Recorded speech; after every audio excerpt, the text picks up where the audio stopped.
саламатсызбы достар, баршаңызға қайырлы күн. Біздер жолға шығып жатыр, Алла қаласа.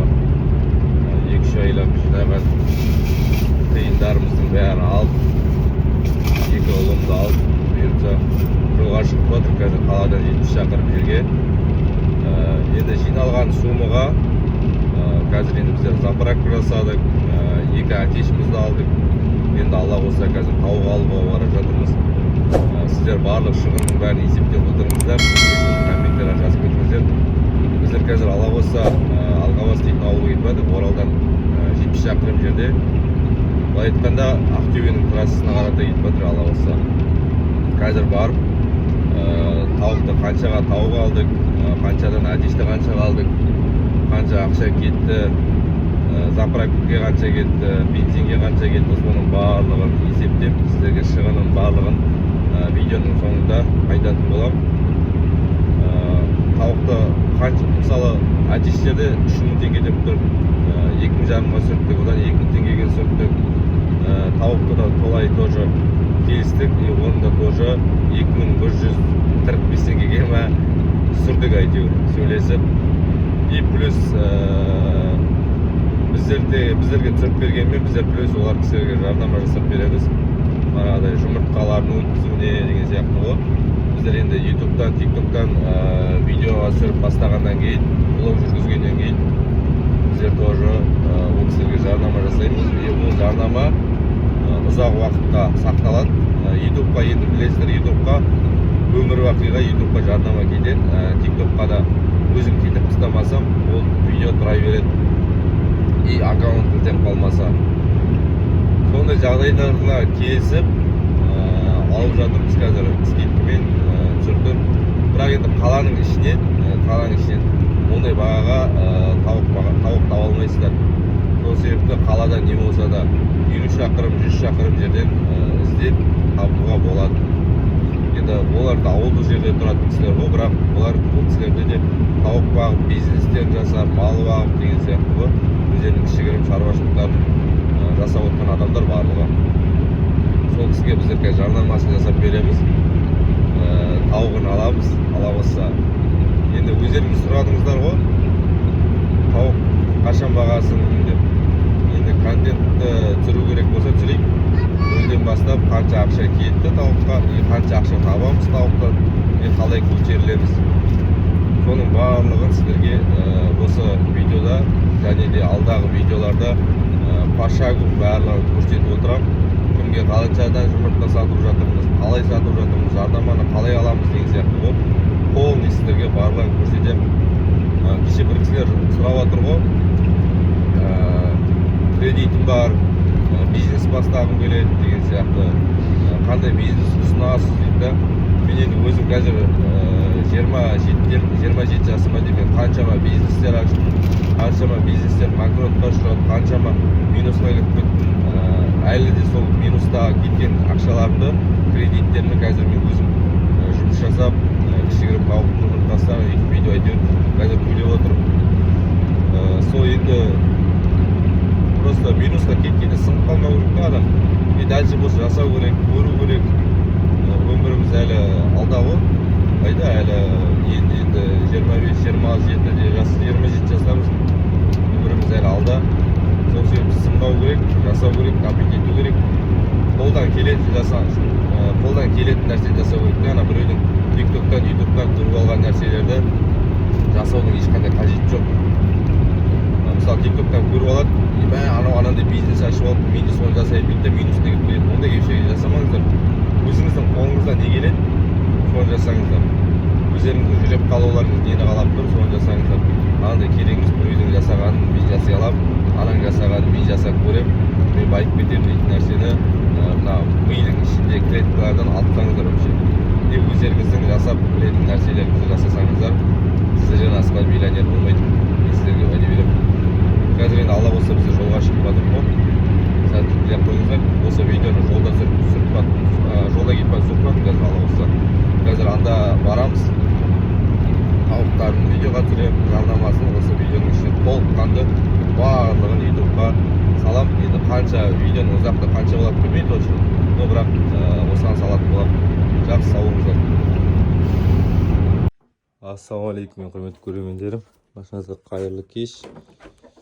Так, біздің манағы 3-ші бөлім деп айтайын ба. Алып келген тауықтарымыз. Мына аяғында жүні бар мен, қара атешті бөлек сатып алдық.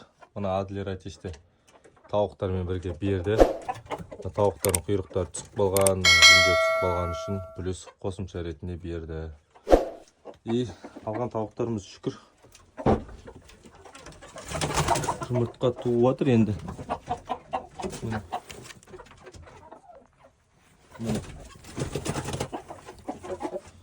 Алғашқы келген тауықтарымыздың жұмыртқасы, міне алғашқы жұмыртқа, алғашқы өнім, алғашқы ақша десек те болады енді.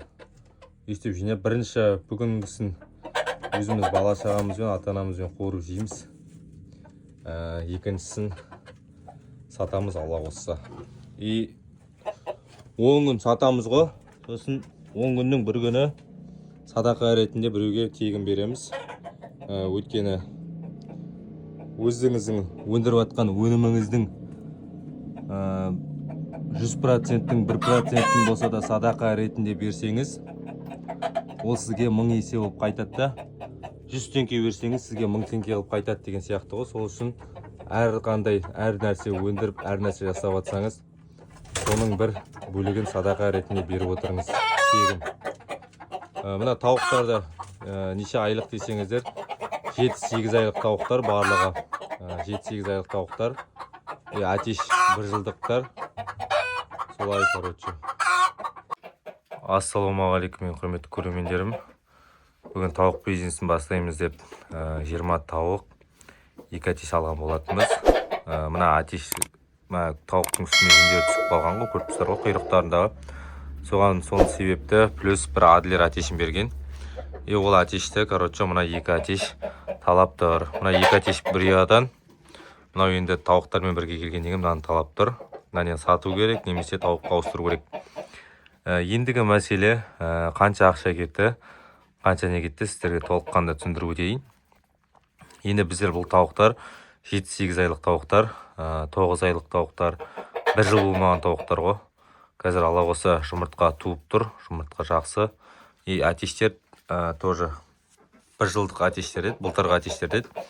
Майда ма, апрельдің аяғында ма, короче 1 жыл болады деді атештерге. Енді мысалы тауықтарды 2000 теңгеден алдық. 20 тауықты 40 мыңға алдық. 43 мыңға алдық. 20 тауықты и плюс бір атеш подаркаға берді. Мына 2 атешті тоже 2000 теңгеден 4000 теңгеге алдық. Общий сонда 47 мың теңге ақша кетті осы тауықтарды алуымызға. Осыншама ақша кетті. Енді біздер оны қалай ақша табамыз десеңіз болсаңыздар, біздер бұлардың жұмыртқасын сатамыз. Жұмыртқаларын туып жатыр, Аллаға шүкір. Соларды біздер сатып, жұмыртқаны сату арқылы ақша табамыз. Ал кір, мыналар жұмыртқа туғысы келіп тұр. Ал кір. Кір ауы. Кір. Болды. Қалай табатын дейтін сұрақ болса, манағыдай, енді жұмыртқасын сатамыз ғой, күніне 50 теңгеден, 60 теңгеден, немесе 80-нен сатамыз. Қараймыз, Алла қосса, группаларды қараймыз, кім қаншадан сатып жатыр, кім қалай жасап жатыр деген сияқты ғой. Не болса да біздер бірінші очередте конкуренттерді сындыру керек, бағаны сындыру керек.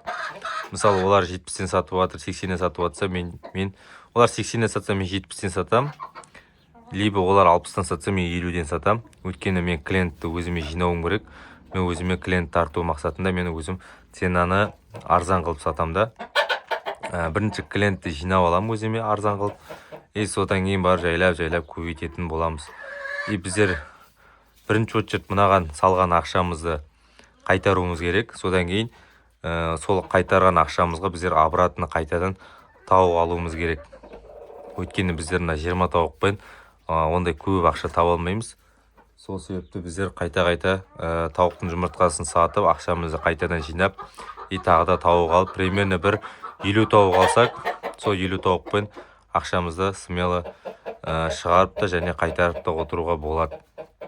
Енді тек қана 47 мың теңге осы тауық бизнесін бастауға кетті. жолда штраф ештеңе жеген жоқпыз. Енді Аллаға шүкір. Жай барып, жайлап 60 пен 80 мен 90 мен жайлап барып келдік. Енді бензинімізге, газге 5 мың теңге кетті, плюс бензинге 10 мың теңге дополнительно жасадық. Оны енді машинаға кеткен ақша енді өзімізге жүріске ғой. Газбен барып келдік, енді бензин тұр ішінде полный багымен әлі. Содан кейін жолда жейтін анау-мынауғаларға 2-3 мың теңге ақша кетті. Почти енді жоқ дегенде 60 мыңға жақын ақша осы тауықты алып барып, алып келуімізге 60 мың теңге ақшадай кетті. Енді 60 мың теңгені бұлар енді маған деген жоқ дегенде бір айға жетер-жетпес қайтару керек. Есеп бойынша. Енді домашний тауықтар күнде тумай қалудан мүмкін. Ертең ол қазір мысалы туғанмен, ертең тумай қалуы мүмкін да. Өйткені бұлар басқа өздерінің тұрған жеріне мына жерге келді. Мына жерде карантинде тұрады, адаптация болады деген сияқты ғой. Сол себепті не болса да енді біздер бір ай, 2 айдан кейін барып плюске шығамыз. Оған дейін плюске шықпаймыз. Оған дейін өзіміздің қалтамыздан жайлап ақша құйып бастаймыз. Сіздерге түсінікті деген ойдамын. Енді тағы да ертең жұмыртқаны жинағаннан қалай сатамыз, кімге сатамыз деген сияқты сұрақтар ғой көбінде. Оның барлығы мен TikTok'та да, YouTube'қа да осы ұзақ видеоға түсіріп, сіздерге міндетті түрде айтып отыратын болам. Әзірге келесі видеода көріскенше сау саламаттаңыздар. Сіздерден тек қана арнаға тіркеліп, лайк басып, қолдап отырсаңыздар болды, комментарий жазып. Басқа ештеңе сұрамаймыз.